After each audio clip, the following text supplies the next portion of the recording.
मेरा नाम सुंदर लाल त्रिपाठी है। मैं एक ज़माने में साड़ी की दुकान पर काम करता था, लेकिन आज निवृत्त जीवन बिता रहा हूँ। मेरे 2 बेटे हैं, वही घर का खर्चा संभालते हैं। बचपन से ही मुझे खेल कूद का बड़ा शौक़ रहा है, इसीलिए जवानी के दिनों में भी गली के बच्चों के साथ बच्चा बनकर कभी क्रिकेट तो कभी गुल्ली डंडा खेलता रहता हूँ। आज मैं उस खौफनाक घटना की बात बताने जा रहा हूँ जिसके कारण कई बच्चों की अकाल मृत्यु हुई है। चोपड़ी वाला सीवेज हमेशा से ही भूतिया अड्डा रहा है। बदकिस्मती से मोहल्ले का वह इकलौता चौड़ा इलाका था जहाँ बच्चे खेल कूद कर सकते थे। कांचा सोमा साड़ी वाला की दुकान पर मेरी नई नौकरी लगी थी।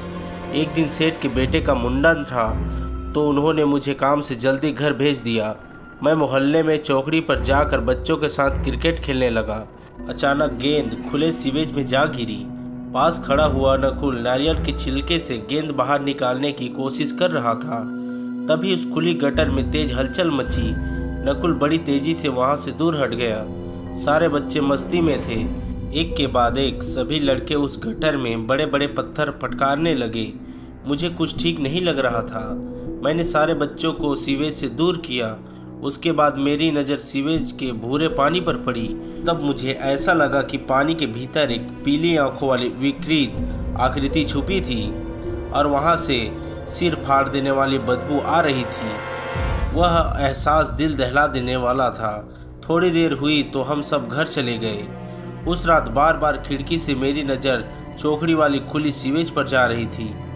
अंधेरी रात में मैंने देखा उस गटर के पानी में खलबली मचने लगी। एक घुंघराल साया सीवेज के ऊपर नाच रहा था। उस भयानक नज़ारे से मेरे पैर कांपने लगे।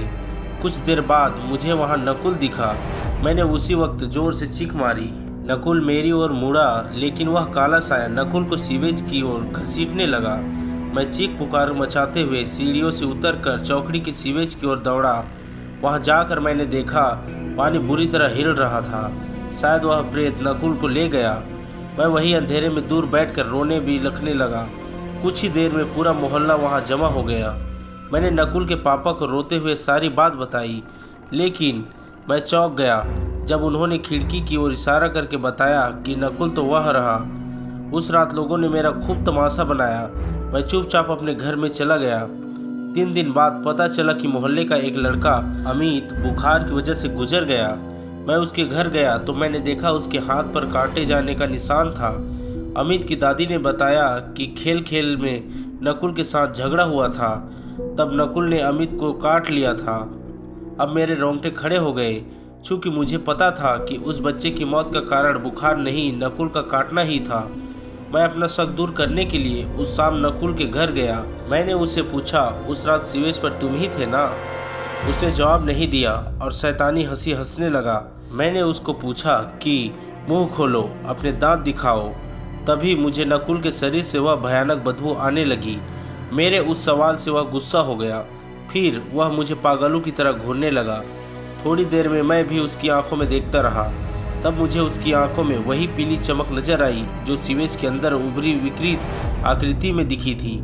मेरे रोंगटे खड़े हो गए।